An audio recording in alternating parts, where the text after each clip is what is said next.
Magandang gabi mga kabarit. Tayo po ngayon ay magluluto ng laing na gabi. Ang gagamitin ko pong part ng gabi, merong ito, tangkay, saka merong dahon.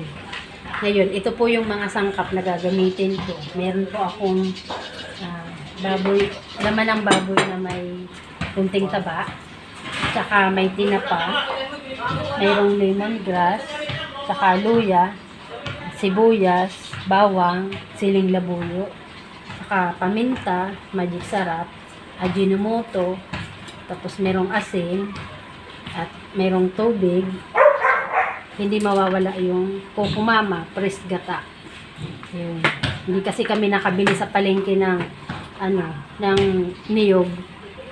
Ito na lang nabili namin sa grocery na grocery kami. Kukumama. Yun. Ngayon, umpisahan na natin mga kabarik yung pagluluto ng laing na gabi. Ganito pa ang gagawin natin. Lagay muna natin yung kabarik itong yung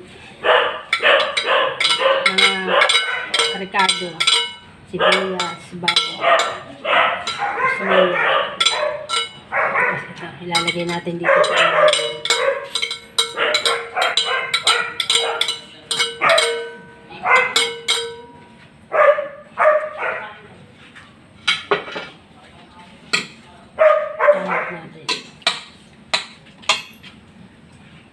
tapos ilagay natin yung baboy na may taba.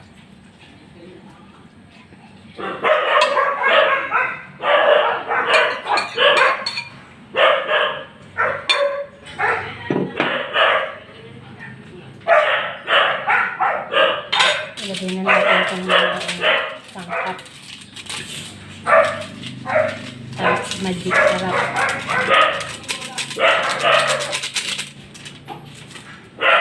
Saka ito, something else.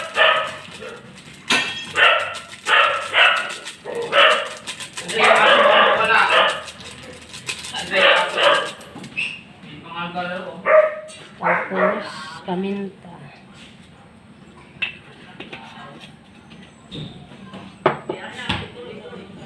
Yung tinapa.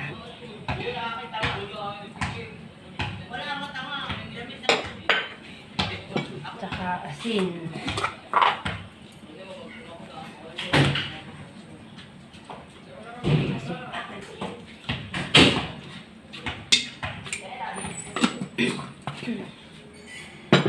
Ilagay na natin itong gabi.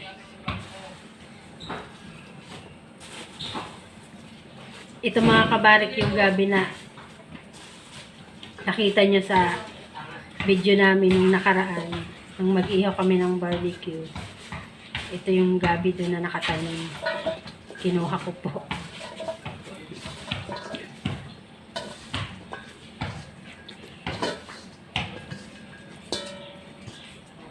Kaya tama ang kasabihan mga kabari. Kapag may tinanim, may lulutuin.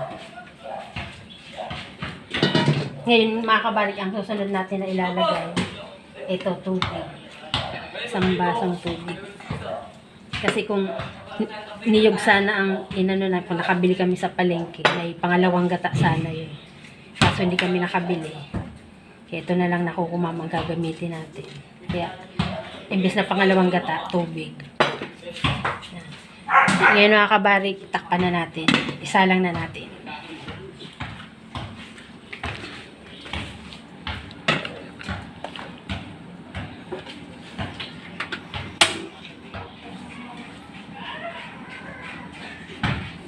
Ang apoy natin, yung lang, hindi naman masyadong malakas, hindi naman masyadong mahina. Yung tama lang siya.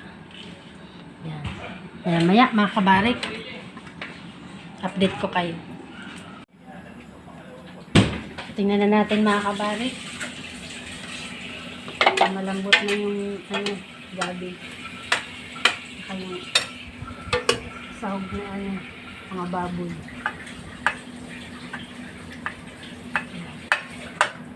Malambot na yung baboy. Saka yung gabi na.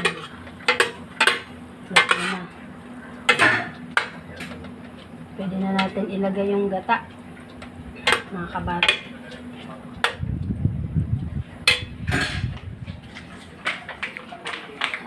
Kunin natin.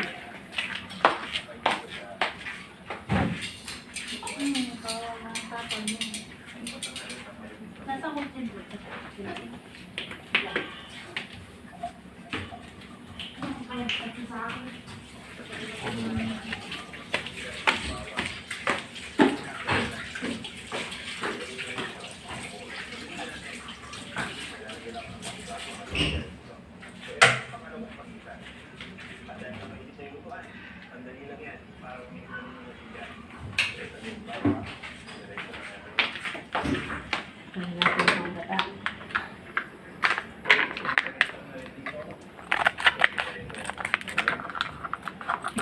Ay.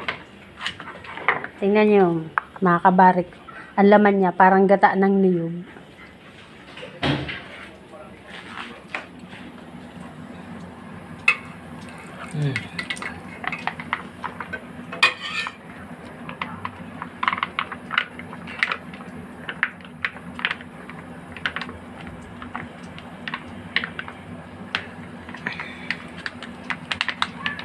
Timutin natin, sayang.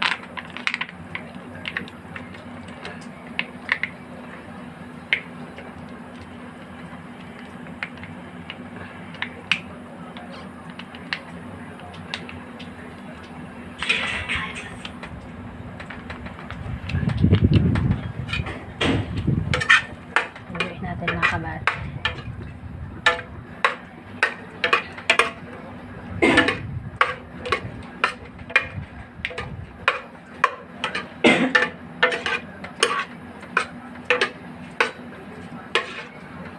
Kaya nga pala mga kabarik, pagka magluluto po kayo ng ganito laing, bago kayo maglagay ng gata, dapat ano na siya, yung wala nang sabaw yung gulay na gabi.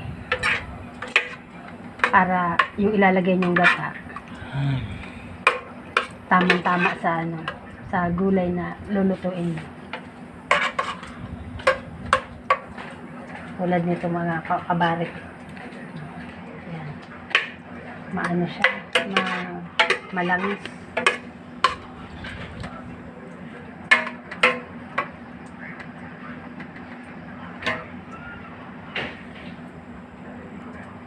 Tayo nating mga kabarik na kumulo.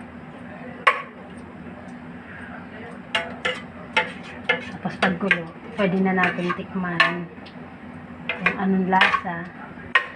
Kung medyo kulang pa sa panlasa mo, pwede ka mag-add ng asin. Pero kung tama na sa panlasa mo, okay na yun.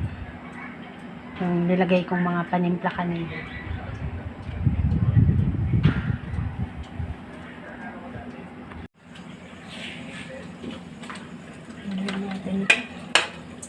Nakulo na siya mga kabarik. Tapos, nagmamantika na siya sa ibabaw. Na na yung mantika ng gata. Ito na to. Tikman na natin kung anong lasa. Kung matabang, pwede tayo mag-add. Tama na, masarap na. Nalalasa yung mga sahog na tinapa sa kababoy. Ito na to mga kabarik. Hindi sa mga kabarik mapait. Kaya itong tinanim ko diyan na gabi, naalagaan ko kasi hindi sa mapait. Ay hindi sa yung tawag doon. Kasi mayroong nagluluto na ganyan na parang maanghang yung gabi. Ito hindi, masarap.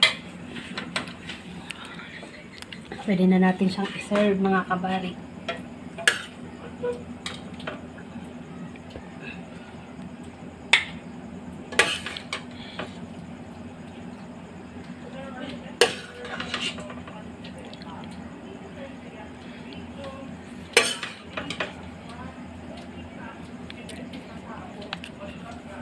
Tapos yung anghang niya mga kabarik, tamang-tama.